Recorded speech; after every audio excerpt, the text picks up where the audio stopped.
Welcome back, everybody, to the Stadium Journey podcast, and thanks for joining us tonight. Or if you're listening during the day, thanks for joining us this afternoon or this morning, whenever you're listening. Don't matter to us. Check out our new, redesigned, and awesomely incredible website, stadiumjourney.com. We are the world leader in sports travel information with reviews of over 2,600 stadiums from all around the world. All around the world can be very key tonight. Hang on to that phrase. We are more than just an awesome website. You can connect with us on our social media channels. Follow us at Stadium Journey. For the podcast, if you are wanting to listen to the podcast, say it's in your car or something, you can find the audio versions of the Stadium Journey podcast simply by picking up your phone, search HIAC Talk Radio Network, wherever you find your favorite podcast will be there. If you want to watch the podcast, video simulcast can be found on Stadium Journey's YouTube page. And if you want to be part of our live studio audience, we record live every other Tuesday night at 7 Eastern at danlaw.tv. We're pretty close to 7 today. We almost hit the post. So the gang is all here tonight. Dave Cotney's here. Follow him online at ProFan9. Mark Viquez can be found online at Ballpark Hunter. The above average comedian, Dan Calachico's here. Is that a back scratcher you got? I have back scratches in almost every room in my house now. Butt scratches. Dan Calachico's here. You can follow him at DanLaw83. And I'm Paul Baker. You can follow me on the interweb at PuckmanRI. And we are pleased to be joined tonight by former Stadium Journey correspondent, Ashvin Lad. All right, so you might be asking, why would we have a former employee on the podcast? Well, we don't do hard feelings here at Stadium Journey. But more importantly, Ashvin was at the recently concluded World Cup in Qatar, and we wanted to bring him on to the podcast and talk about the experience. Ashvin, welcome to the podcast. Thanks for joining us. Yeah, thanks for having me, guys. Appreciate it. All right, so I guess the first order of business is, how do you say the country the World Cup was held in? Oh, man. We were talking before the show.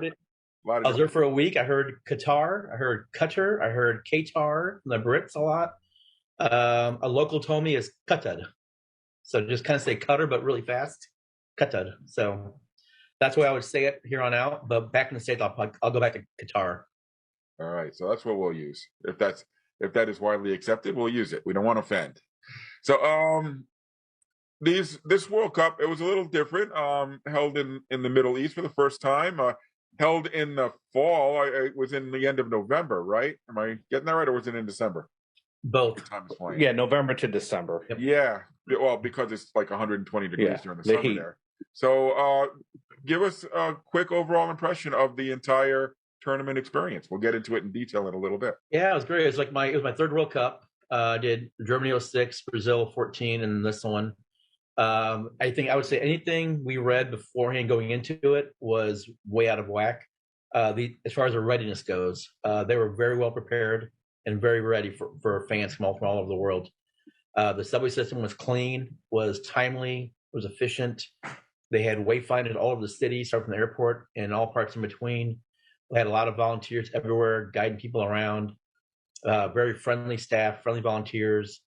I felt safe everywhere I went at all times and all days and all nights. I had an overall experience. And the best part of this part, it was all in one city. So unlike other World Cups, you have to take one city here for a couple of days and take a train or fly somewhere else.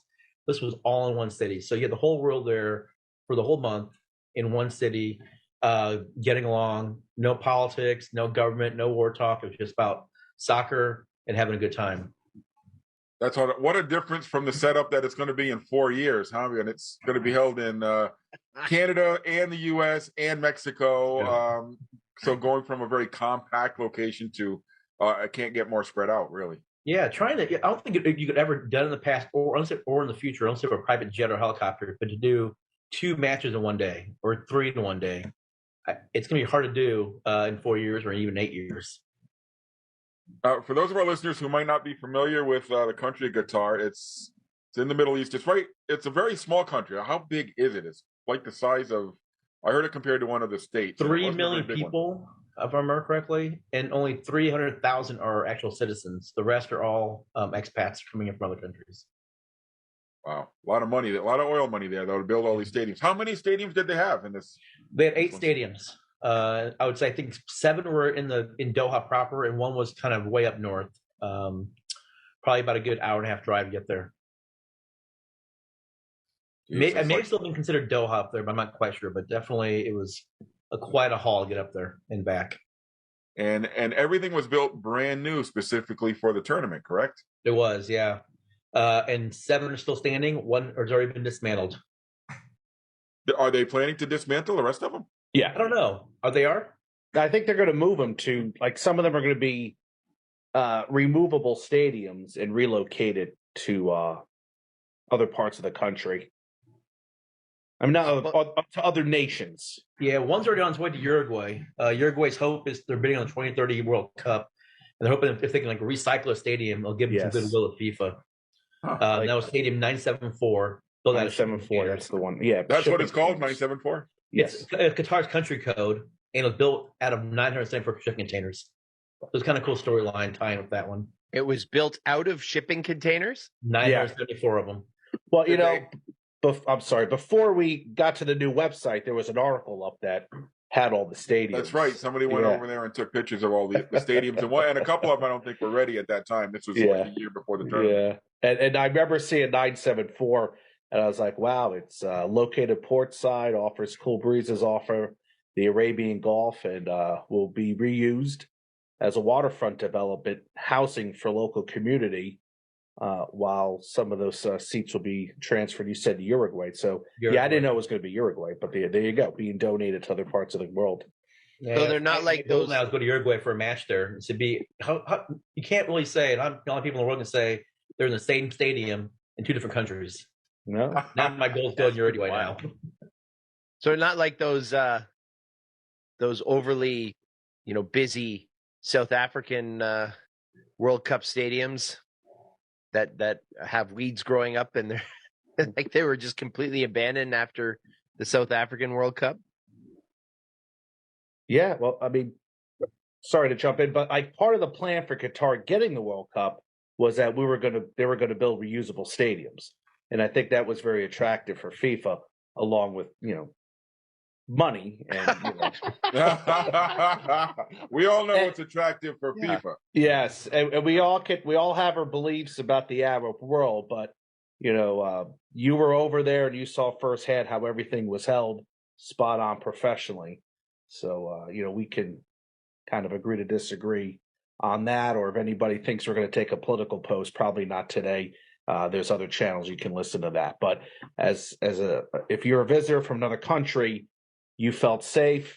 You were never in a position where your life was in danger, and you got from A, B, C, and saw your games without any concerns. Correct? Correct. Yeah. Right. Even lodging. I heard a lot of stories about tent cities over there or pods. I saw. I'm sure it was there. I just saw none of that, and I heard about none of that from other guests. Mm-hmm. Our facility we stayed in, we got very lucky. Brand new building. It's meant to be apartments to be rented out in the future, but they turned into a hotel. So we had a basically 2-bedroom, 2.5 bath unit, and we paid about $100 a person per night for a week. It was just phenomenal. It was a great deal. $100 a night per person, so $300 a person per night. Yeah, no, that's a heck of a deal. That's better than, I guess, the Motel 6 at Indianapolis during the 500. There's some Hiltons, Hyatts, whatnot. Charging a couple grand a night. Yeah, stay away from that, obviously. Wow, a couple grand. Yeah. See, that I was expecting those type of prices. Yeah, we did good. Okay, so there's deals. You can find deals out there. You just it's on the FIFA site too. FIFA did a great job. It was confusing at first, but once you figure it out and had patience with the interface and the system, it was actually pretty streamlined, pretty easy to navigate and find some good lodging. Good. And getting the tickets and reselling tickets and buying tickets on the resale site as well. Yeah. And how were tickets prices for obviously some of the early matches, less sexy countries, a little bit better than?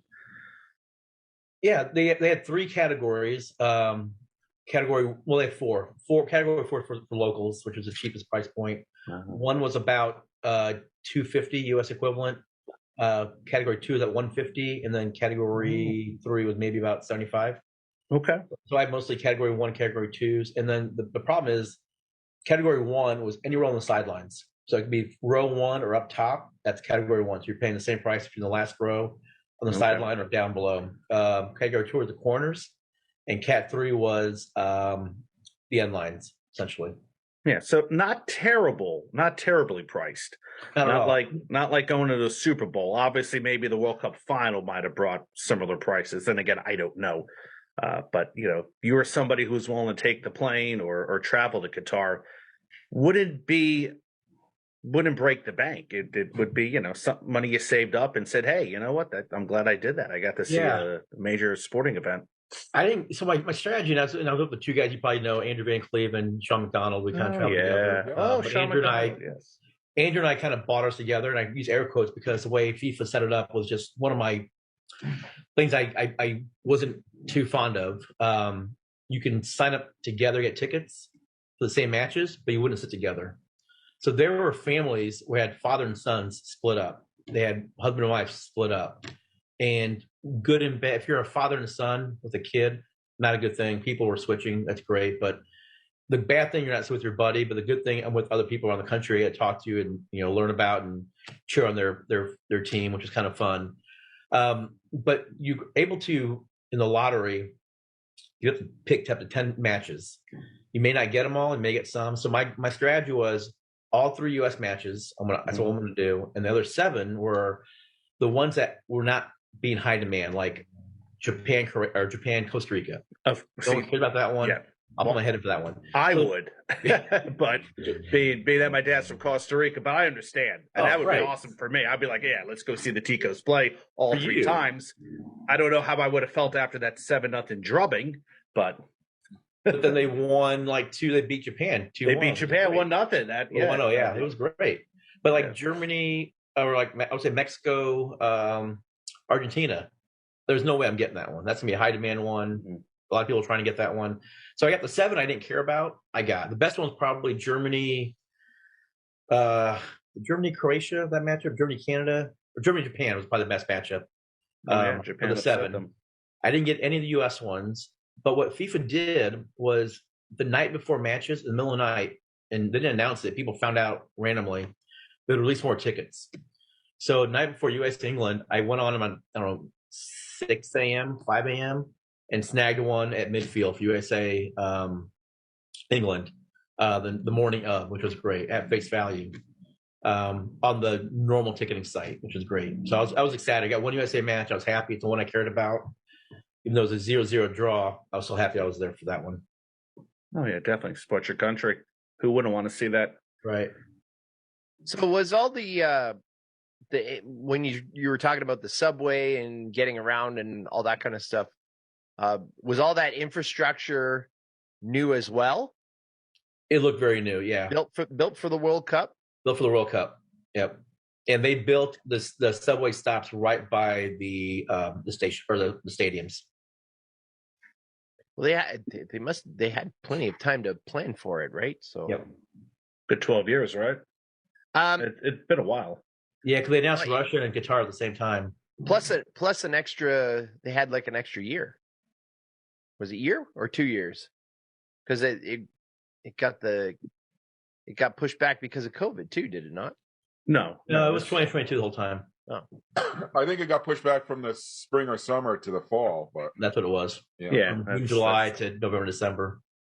Yeah, once they realized we can't have guys running around or however many people were in the stadiums. How big were these stadiums?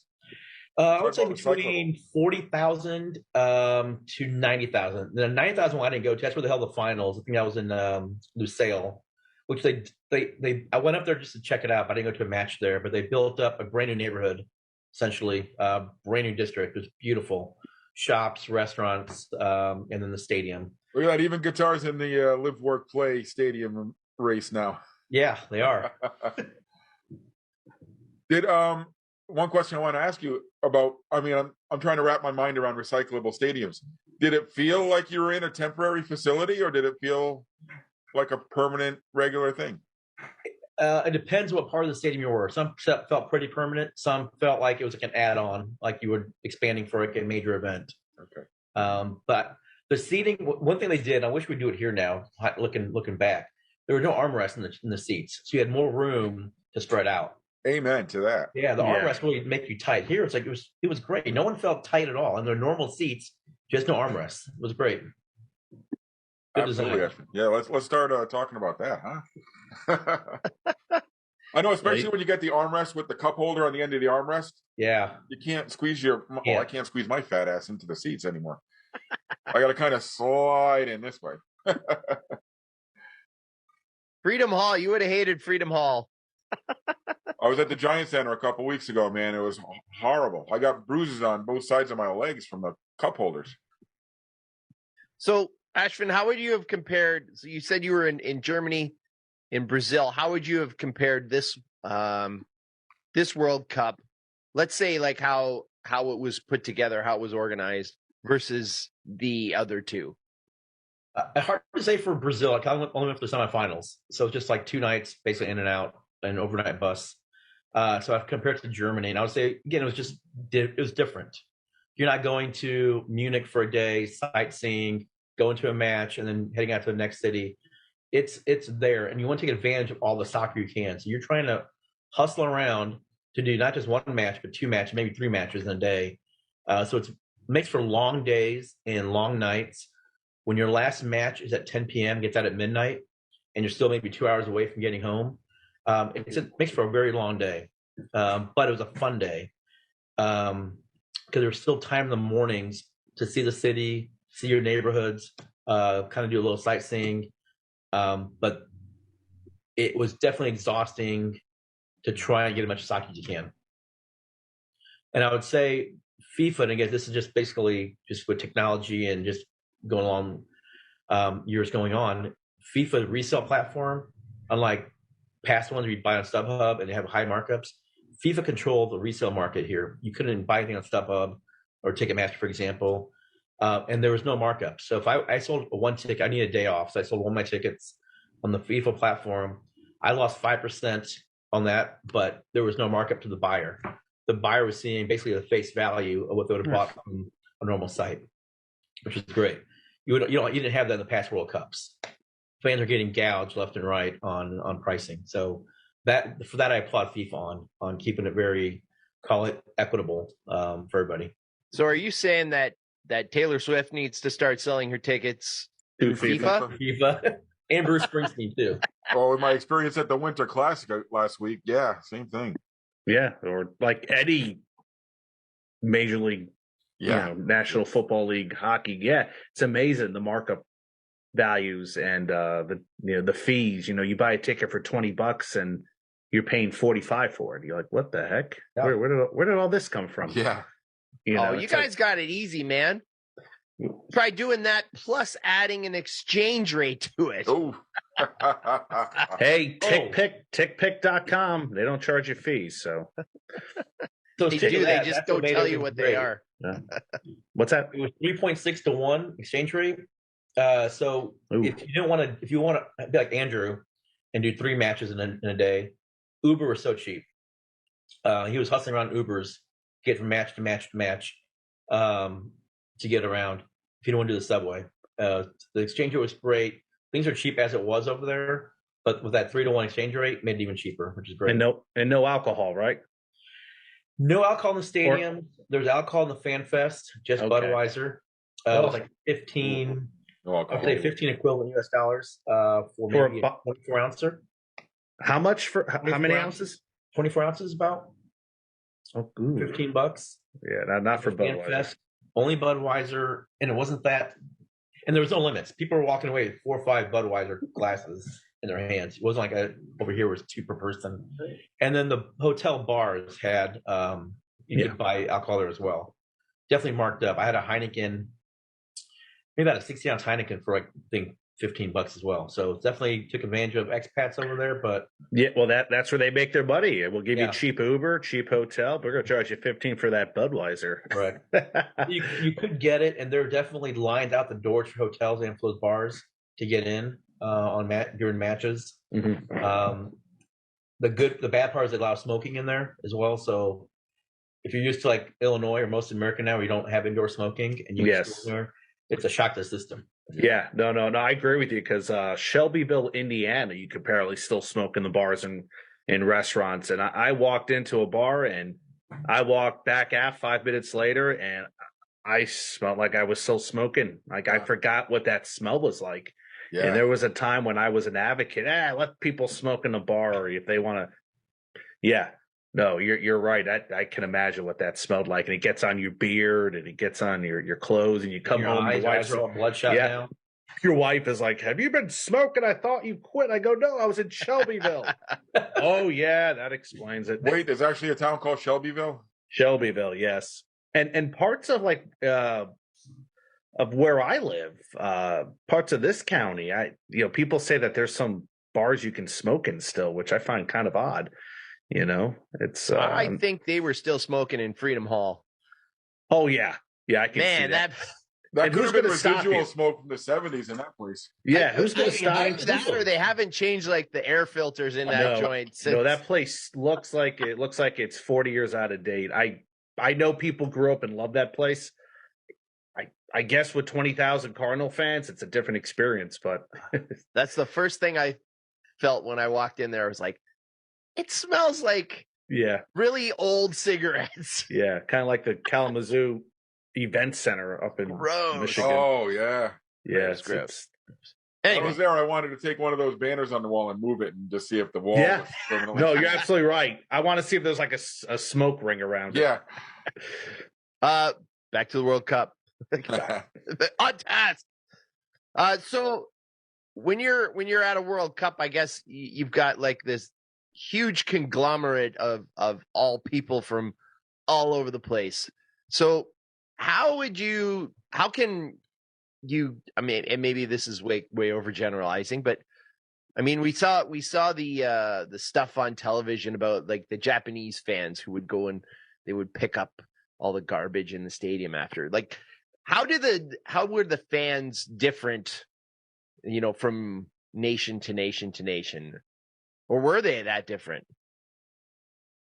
That's a good question. I didn't look that closely or notice anything different. Everybody was just having a good time. Everybody got along with everybody else. No one was doing anything that stood out as their country or their culture, other than loud Americans, for one. That's kind of a thing. I would say people were definitely the Moroccans. I can't remember who they upset. The Moroccans were definitely treated as rock stars after their big win. I can't remember who they beat.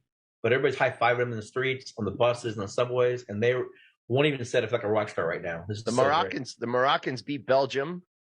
That's what it was. They beat everybody. And Croatia? They beat Portugal.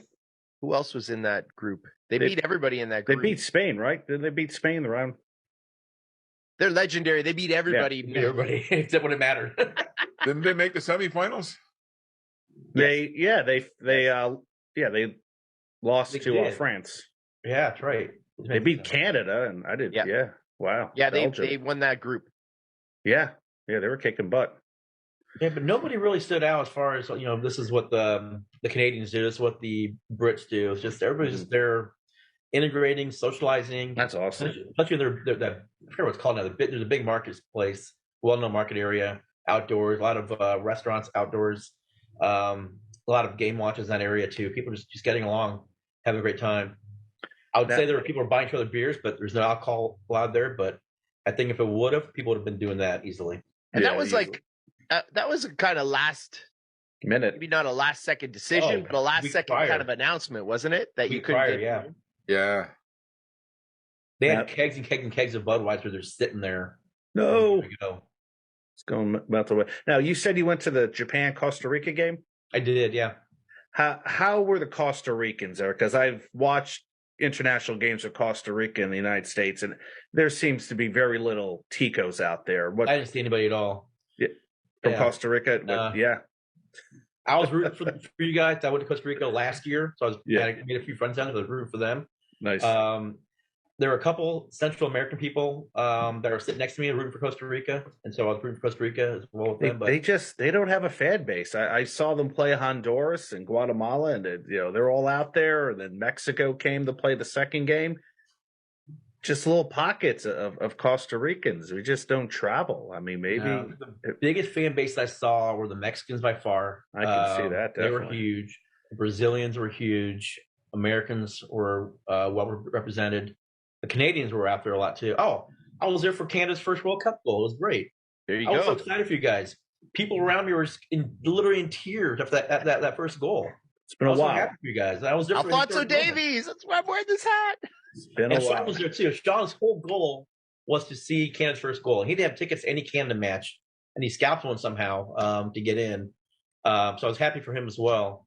But he was funny. He saw there was someone else's first goal as well. Maybe in Saudi Arabia or Qatar, or not Qatar, Morocco's.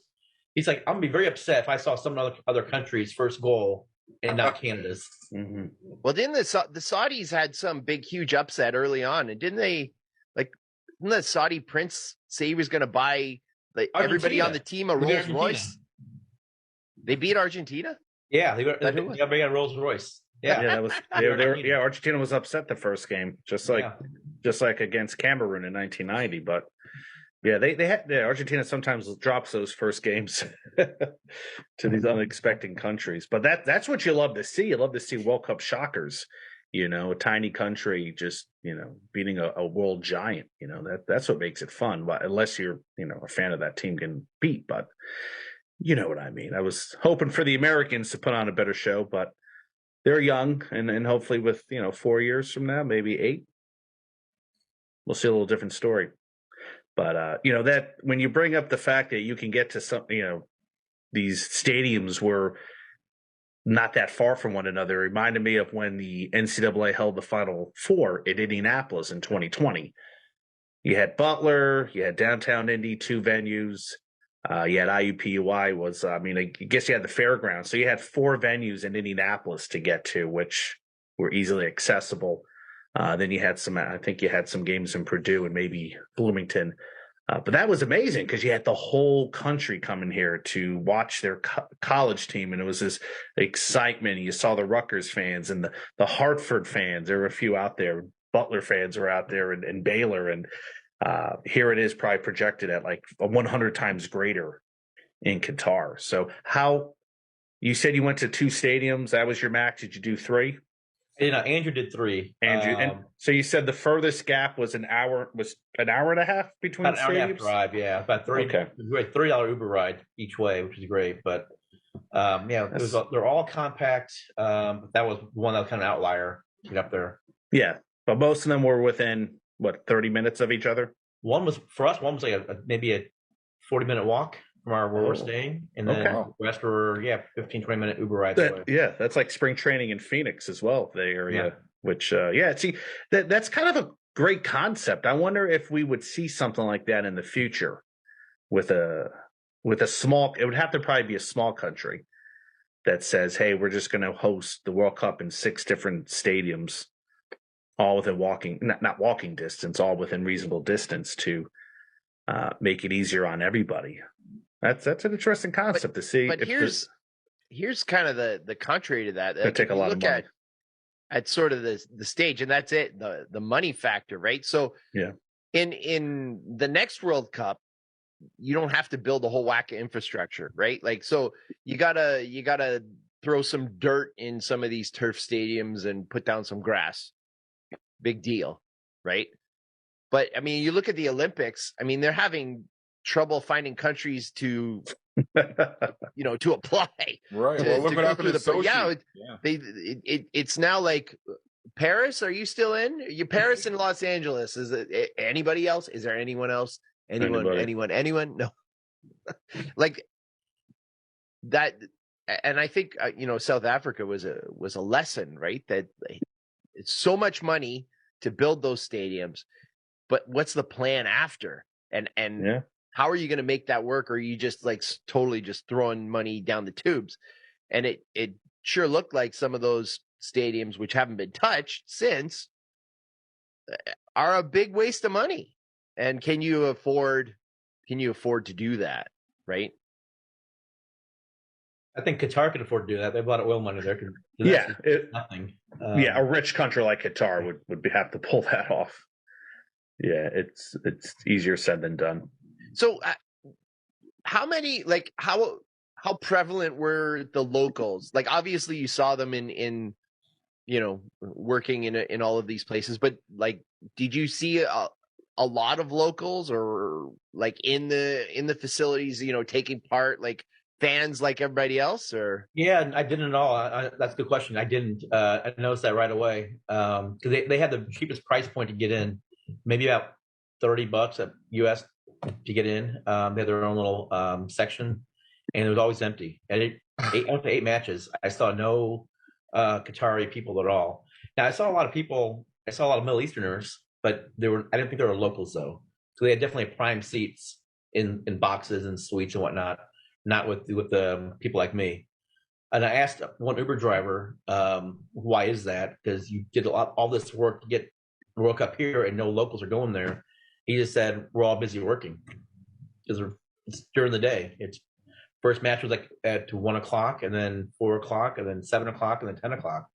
The 7 and 10 you can probably make, but then you got to go home, take care of the kids and whatnot. So he just said we're busy working. There's money to be made. Yeah, we're taking care of you guys. That's what he said. We're taking care of you guys who are visiting us. Like, okay, I get it. A lot of positive PR for a country that probably a lot of people didn't never even heard of before. Right. I would say with the locals go, a few times I saw this in our neighborhood, and you see this back in the 50s, 60s. There were retail shops that had a TV screen on inside, and gobs of people in the neighborhoods outside watching it through the window. It was great to see, just seeing their reactions, and just that's what we did back in 40, 50 years ago, and they're doing it today. It was like a sense of community for them to watch other countries play on someone else's TV in the street. Yeah, probably much bigger, higher definition TVs than Yes, those box tubes box we TVs. had. Yeah, box TVs in front of the department store. Hey guys, check it out. we're going to Sears to watch the hockey game. Here, it's gonna make it a Sears day. They got a 25-inch TV, gang. So, what do you think Canada, Mexico, the United States can learn, if anything, from how this past World Cup was put on? And Mark knows this because Indianapolis, I think, is like the Qatar of no, I think it's just the gold standard when it comes to hosting events. They are very welcoming. Indianapolis is. A lot of great volunteers out there, directing traffic. How to get to a certain point A to point B. Very friendly. That's what Qatar was, and I think if we can get Canada, U.S., and Mexico, all the different cities, do that. The problem with the United States is every city has a different region, has a different culture. Yeah. They interact with people different ways. It's not uniform like you have in Qatar. So going to the Meadowlands will be a different experience than going to SoFi Stadium. So trying to get that uniformity in the welcomeness of us to welcome the world here will be hard to do. I think probably do it in Canada, maybe do it in Mexico, but it's gonna be hard to do in the United States. And that's the one thing they did. Now, and I don't want to get political by any means. It's not a political statement, but I did see, as far as welcoming goes, people were definitely on megaphones saying, "You are all welcome. Every one of you is all welcome." To the point where I saw 2 different gay couples holding hands in the streets, and no one giving them a hard time at all. Different days, different areas of the city, holding hands, different couples, and it was just like they blended right in. So whether it was for show they put on, or they really have come a long ways since even 5, 6, 7 years ago, what we can take away is just their ability to welcome the world and greet us and make us one of their own. Yeah. There's not much likelihood in that same sort of ticket structure that was there coming to the next World Cup, is there? Well, if FIFA manages it. It's FIFA's show, isn't it? So maybe they can. I don't know. I hope so. How do you control that secondary market, I guess? Yes, I don't know how he stop StubHub. That's true. I don't know how he'd stop that one. They did have ways to prevent you from me listing on StubHub. StubHub wouldn't accept it. And I know I got tickets to Wimbledon last year in the lottery. I went to my mom, and you couldn't resell those either. And even trying to transfer them to a friend in London, my mom broke her foot, couldn't go. I could only transfer one ticket. I couldn't transfer both. They had a lockdown on transferring both. So I basically give my friend my credentials to log in on the app to utilize them. That's what a lot of people did when they're scalping, is if they would trust people, say, hey, here's my credentials, give me the money, go in there, log into my account, and then log out right away so I can like sell other tickets.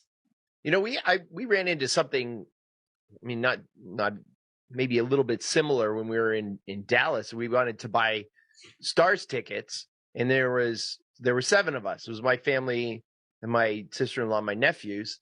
And so I could find the 7 seats together, no problem, but I could only buy 4. So I'm like, okay, fine, no problem. I'll throw in a different email address. Nope. Okay, I'll put my wife's email address in and use her credit card. Nope.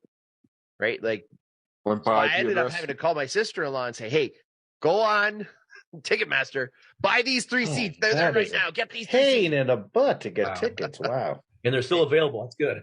Good for you. But we got them. We all sat together. That was great. But it was like, wow. Like, oh. Here's an aside. I was just looking up Qatar online, and we're talking about the geography of Qatar.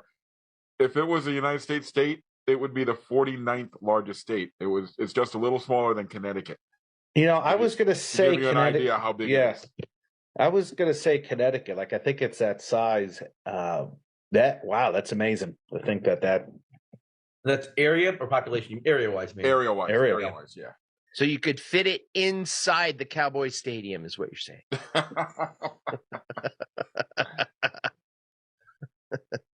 I guess one of the rumors that we heard was about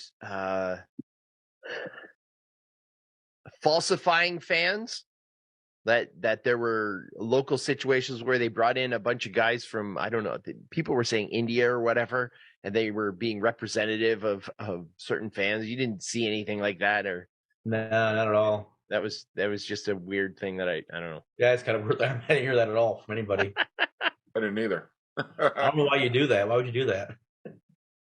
Well, let's be real. There were, before going in, and I can say I'm not like you had. I had zero consideration of ever going to the World Cup. I'm not a huge international traveler, outside of Canada, the United States. So there's a lot of mystery involved, a lot of, political, like, there's a lot of skepticism. Yeah. There's the whole FIFA backstory where, okay, how did they really get it? Even the president or former president now is saying, well, maybe it wasn't a good idea that we went over there. So, there's a whole lot of not knowing, right? So you hear a story like that, and it's like, really? Oh, well, I guess it kind of fits into the narrative that I've heard before. Maybe it's not that crazy. So. I don't know. I think it's kind of exciting. Go ahead. I think it's kind of exciting that they're going to different places. I mean, if they're in Qatar, there was a World Cup in South Africa. Ashvin, you were talking about Uruguay, thinking of bidding for one. Was there one in Japan and Korea recently too? Right? '02. Yeah. So it's really a World Cup now. It's not just limited to Europe. Uruguay's doing with Argentina. What I heard, I read it. Argentina, Uruguay hosting it, and then also in the 30 bid, I think it's Morocco, Egypt, and someone else in that region. So Northern Africa? Yeah. Not Libya. Not Libya. Well, I will say... Well, who knows? Who knows what could happen in 20 years? I will say, if you do enjoy the political stuff, not political, international, human rights, that kind of stuff, but the political interworkings of a ginormously massive international corporation, read some of the stuff on, FIFA and CONCACAF and Sepp Blatter and Chuck Blazer, and it is just unbelievable. It is gross how corrupt. At the very least, I'll say how corrupt it was. I don't know if it still is or not. What was more corrupt, FIFA or the Olympic Committee? That's tough to say. The thing with the thing with FIFA is that each country brings a vote. So, CONCACAF and you think about who the power plays who the power players were. Like CONCACAF was run by the guy in Trinidad, right? This small little Caribbean country. But what did he bring? Well, he could control that whole Caribbean area, which brought a whole whack of votes. Same thing with the African Federation, right? Whoever is influential there, they could go to FIFA or whoever is running for president or wants a World Cup, and they could say, well, you know what? I can deliver 35 votes in Africa, or I can deliver, 25 votes from CONCACAF or however many it is. But it's interesting how these little tiny countries just carry so much weight as compared to the United States. The United States has one vote, but so does Cuba. So does, Trinidad. It's this interesting democracy, but it's almost perverted democracy. You know what I'm saying? Like like the money can pull those votes, but each vote matters. It's fascinating. It's amazing then that the World Cup hasn't been moved to some of these smaller countries earlier then. Well, it's when you they're running out of countries. Votes, right? Like there would be money that would have to go in. So money. Qatar had the money. Yeah. Luxembourg can probably pull it off. They have a lot of money in Luxembourg. They can pull it off too if they want. If you want Haiti's vote, how are you getting Haiti's vote? Well, you got to put money into the Haiti Soccer Federation or whatever, and you got to line the pocket of the Haitian delegate, sort of right. Right. It takes a lot of money and a lot of politicking. Holy moly! And to think that there was an American like right at the center of all of it. But yeah, FBI wiretaps. You got it all there, man. It's the making of a terrific series of movies because it's way too big to be just one. Where there's money. And have you seen the guy? He is the most unsoccer looking person ever. The American guy who was all wired up, and the feds got him, and yeah. Remember his name? What was his name? Chuck Blazer. Okay.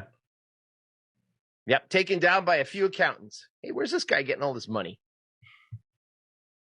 And he was dating like a soap opera star, and he had an apartment up in like in Trump Tower or something like that. This huge dollars, paid nothing. Like it was all on CONCACAF's dime, because he was like he wasn't the president, he was like the secretary or something like that. He was the guy behind the president, and he was pulling all the strings or whatever. But yeah, there's some awesome literature on it, and you read it and you're like, and your jaw is dropping the whole time. So, I mean, that part, it's you have to really look past it, right? To enjoy. I didn't watch a ton. Once Canada was out, once Belgium was out, then I was kind of like, yeah, okay, whatever. So I wasn't overly interested in the same old. Not Argentina? Argentina's going again? Oh, great. They haven't won since '86, so I was definitely rooting for them. Especially Messi. Oh, get him a win. Yeah, Messi finally get his title. But yeah, if you're not a fan of Argentina, or I get it, It is nice to see some new teams. Would it be great to see the U.S. versus Costa Rica in a World Cup? Heck yeah. But well, it almost gets to be like that Final Four thing, right? Where, we love that first round upset. Yeah. But you know what? In the end, it's going to be Kentucky, or it's going to be Duke, or it's going to be Carolina or Kansas. It's going to be the same old. So that Moroccan miracle would have been awesome if it would have kept going. But yeah. I wonder if the FIFA executives were sweating out a Croatia-Morocco final. Oof. Well, yeah, Croatia did make it the last time against France. They've got their money. Yeah, you never It know. doesn't matter to them. Now, NBC or Fox or whoever is paid the gazillion dollars in TV rights might be freaking out a little bit, but Like last night's game. oh man, Ooh, that was bad. It happens. I remember those 55-10 Super Bowls. Every Super Bowl in the 80s. I got to be honest. 12 straight years. I was surprised that it started at 7:30. So it was pretty much done before I was expecting it to start. Oh my gosh. Yeah, it wasn't as good as the best college game ever that I was at, the Cotton Bowl. Oh man, amazing. Oh, geez, if we want to switch gears for a second, Ashvin, you told us before the show that you just completed a pretty epic quest this year. Yeah, right before I went to Qatar, I started the NFL season with 11 more stadiums to go. And I just said, or new active ones, I just said, you know what, I'm going to knock them all out this year. And so over 8 weeks, I did 11 stadiums in 8 weeks. That first week week 2, I did K-State on a Thursday, Pittsburgh on a Sunday, and then I drove to Buffalo for their home opener on the Monday night. So I ended up doing like 4 home openers, I think, when all said and done, which is great. And then I did, let's see, after that I went to Denver for a Sunday night game. And then I went to Detroit, Seattle. And then I hit Jacksonville on a Sunday, drove to Tampa for a Thursday night game, flew to Houston for that Sunday game. And then I did New England and finished up with the Raiders. So it was 11 stadiums in 8 weeks. And then I thought I was being efficient. I was exhausted. It was horrible. Now, how many of those cities did you get to kind of do some sightseeing in? I've been to all of them before, so okay. For me, it was just trying out new restaurants more than anything else. Yeah, I notice when I go to ballparks, I'll just show up in a small town, like I think Roanoke, Virginia, Salem. I didn't just spent the night there, and looking back, it would have been nice to see what the town had to offer. But no, I had to drive to Norfolk to see the Tides. So baseball's not going to wait for me. I got to go to it. So. And that was Andrew in Doha. Andrew didn't care about the Doha. He wanted to hit match. And I was like, you know what? I need a day off just to see Doha. I'm all the way over here. Yeah, back here again. It's funny how some people will just the game is the only thing, and other people it's the whole experience, the whole big experience. Tell us a little bit about the city of Doha. He wanted to hit all 8 stadiums and want to do a triple header. That's all he cared about, and he did both. So good for him. Yeah, nice. Tell us a little bit about Doha. Beautiful city. It has modern area, great architecture downtown in the central business district. Very modern look, very clean. And then you also have your neighborhoods, which is very nice. We're a normal neighborhood. Had your low key restaurants, little hangout areas. Again, very easy to get around for the subway. Very walkable city. Everything was free for World Cup people. You had your little Haya card, just flash it, hop on any bus for free, hop on the subway for free. Again, I felt very safe at all times of the day. People were very friendly, and even I took Arabic this past summer just to get ready. And my first instruction, the guy said, "You don't need Arabic. They all speak English very well." And so I got there, and he's right. They all speak English very well. So English is well spoken, no matter where you go. So you were like, "Damn it! I wasted all that money on Arabic lessons for nothing." Huh? Yeah, right. But the intent was there to be cultured at least. But yeah, it's very very modern looking city. Definitely a lot of money there. Known for skyscrapers, isn't it? They are. Now, I would say like they have in Dubai. Right. It's not that tall. I'd still say Chicago, New York have a better skyline than Doha, but it's definitely more of a modern look. Architecture is definitely futuristic. Nice. There's one area, Education City, where they have a stadium there, and it's called that. They have like campuses of Georgetown's there, Northwestern, Texas A&M. They have a whole host of U.S. college campuses over there in one area, one neighborhood. Wow, which is kind of nice. Best local food that you had there? A lemon chicken shawarma, by far. Oh, and it was like the equivalent of $2. It was so good. Probably tastes nothing like you can get here. Is that correct? No, not at all. No. Yeah. I went back and got a second one. I It ate was it. a real went deal, back huh? and got another one. It was that good. I was gonna say $2. You should have had another one. No Yeah, kidding. well, they were pretty big to start with, but I was just craving it. Even though I was full, I was just craving another one. And then I would say there's a grocery store next to us as well, and we all know what Toblerones are like. They had a Toblerone ice cream bar. Never seen anywhere in the world before. That was my dessert every night, which is like $1 at best. Huh. Wow. Now that you're making me hungry, we might have to wrap up so I can go Lemon get some chicken food. shawarma was so good. I want to go get a lemon chicken shawarma. Are you planning on going somewhere for the next one? Well, it's here, but I'd like to go to Mexico. I think they're going to have one in Monterrey. I'd like to go to Monterrey and Mexico City. That's the two Mexican cities, correct? Yeah. Yeah. What's the I'd Canadian like to go cities, to- Dave? Vancouver, Toronto. Vancouver. I think it's Vancouver, Toronto, Toronto. Montreal. Correct. And Yeah. the U.S. is all over the place. Seattle, LA, Houston, Kansas City, Atlanta, Miami, Dallas, New Houston. York, Boston. Boston, right?